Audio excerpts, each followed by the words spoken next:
Hai, selamat sejahtera.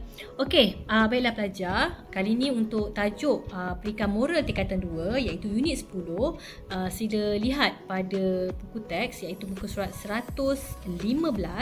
Okay, kita akan membincangkan tentang tajuk gaya hidup sihat dan selamat menjamin keharmonian bersama. So untuk unit ini yang pasti pelajar akan belajar tentang gaya hidup sihat dan selamat, gaya aktiviti hidup sihat dan selamat, kesan amalan gaya hidup sihat dan selamat, amalan gaya hidup sihat dan selamat demi kesejahteraan hidup, perasaan apabila kita mengamalkan gaya hidup sihat dan selamat, dan yang penting gaya hidup sihat dan selamat ni apa yang kita buat dalam kehidupan seharian kita. Okey? So kita akan teruskan dengan muka surat seterusnya.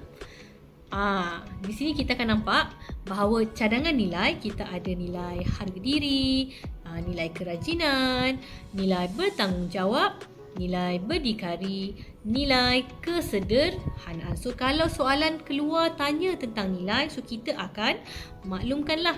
So ada 5 nilai kat sini. Sebenarnya ada 18 nilai, tapi kita boleh kaitkan 5 nilai ini dalam tajuk unit 10. Okay, kita akan terus tengok kepada muka surat 16. Gaya hidup sihat bermaksud amalan masyarakat yang mengutamakan kesihatan badan serta pencegahan penyakit. Jadi dengan usaha yang berterusan, kita akan dapat melahirkan rakyat yang sihat, cergas, sejahtera dan bebas daripada sebarang penyakit.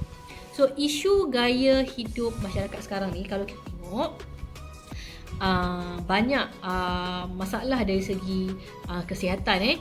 Jadi kita nak jadi masyarakat yang sihat, kita kena ada tubuh badan kita yang bersih, yang sihat, jauh daripada masalah negatif. Okey. Berikut adalah amalan ataupun aktiviti gaya hidup sihat dan selamat yang kita boleh buat. Okay, yang pertama, kita buat pemeriksaan kesihatan. Okay, kita buat pemeriksaan kesihatan, sama ada kita jumpa doktor dan sebagainya untuk kita tahu tahap keadaan kesihatan diri kita. So mungkinlah kita ada sakit jantung ke, kita boleh semak.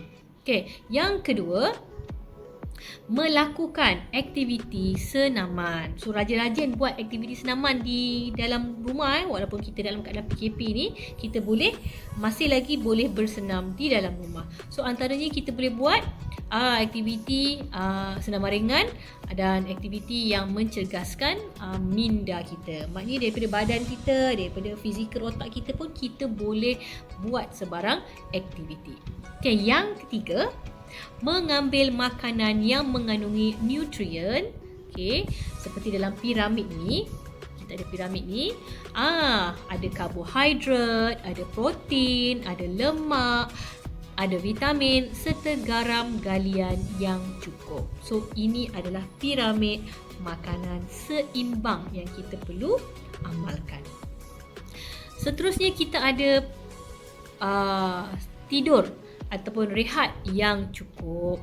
Jadi pelajar kena tahulah, nak tubuh badan yang sihat ni kita kena tidur pukul berapa, kita kena bangun pukul berapa. So kalau pagi-pagi ada kelas pukul 8, nak tidur pukul berapa supaya kita boleh bangun dengan keadaan sihat dan rehat yang cukup. Jangan nak masuk kelas pukul 8 ada kelas, masih lagi mengantuk, masih lagi pejam mata. So tak boleh. Okey. So ini ada QR code berkenaan dengan info nasihat. So pelajar boleh rujuklah QR code ni untuk semak. Okay, next. Menjaga kesihatan diri. So rajin-rajin cuci tangan, rajin-rajin gosok gigi, rajin-rajin mandi, sabun badan, shampoo rambut. Okay, dalam keadaan kita nak ber-PKP ni, rajin-rajin juga sanitize diri kita. Bersihkan diri kita daripada sebarang kekotoran. Okay. Next, kita ada sentiasa berfikiran positif. Maksudnya otak kita ni jangan fikir negatif je. Fikir perkara yang baik-baik.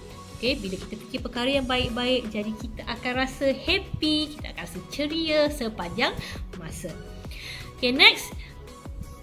Jaga kebersihan persekitaran. So kita tengok kawasan sekitar kita, rumah kita, bilik kita, toilet kita. Jagalah kebersihan dengan baik supaya dapat elakkan daripada demam denggi sebab kita ada nyamuk yang bertakung dan sebagainya. So ada juga dari segi pemakanan, kalau makanan kita tidak ditutup dengan baik, ada banyak sampah, lalat pun akan hinggap dan kita boleh makan makanan yang mengandungi kotoran dan boleh menyebabkan sakit perut dan cirit-pirit. Okay, next kita ada amalan ibadat dan meditasi. So kalau saya orang Melayu, saya orang Islam, amalan ibadat saya akan sembahyang dan berdoa. So macam mana pula dengan kamu? Kita agama yang berbeza, pelajar Hindu, pelajar Kristian, pelajar Buddha, masing-masing ada amalan ibadat masing-masing. So lakukanlah amalan ibadat dengan baik supaya kita dapat menenangkan jiwa, dapat menenangkan fikiran kita kepada perkara yang baik-baik. Okay, next kita ada menjauhi dadah, rokok dan juga alkohol sebab perkara-perkara ini adalah perkara yang tidak sihat untuk badan kita. Okay, kita akan bebas daripada penggunaan barang-barang yang tidak baik. So itu kita kena alert. Okay, renungan bersama. Okay, pelajar, tidur awal, bangun awal. Dan kita akan diberikan kesihatan yang baik dan minda yang cergas. Barulah kita boleh dapat baca, buat kerja sekolah dengan baik. Okay, kita sambung slide seterusnya. Okay, ini adalah aktiviti gaya hidup. Okay, di mana untuk gaya hidup yang sihat ni adalah penting untuk diri kita sendiri. Okey, yang pertama, kalau kita mengamalkan gaya hidup yang sihat, yang pertama kita akan mempunyai minda yang cergas. Okey, otak kita cergas, nak baca buku, nak jawab periksa, semua best, semua boleh ingat.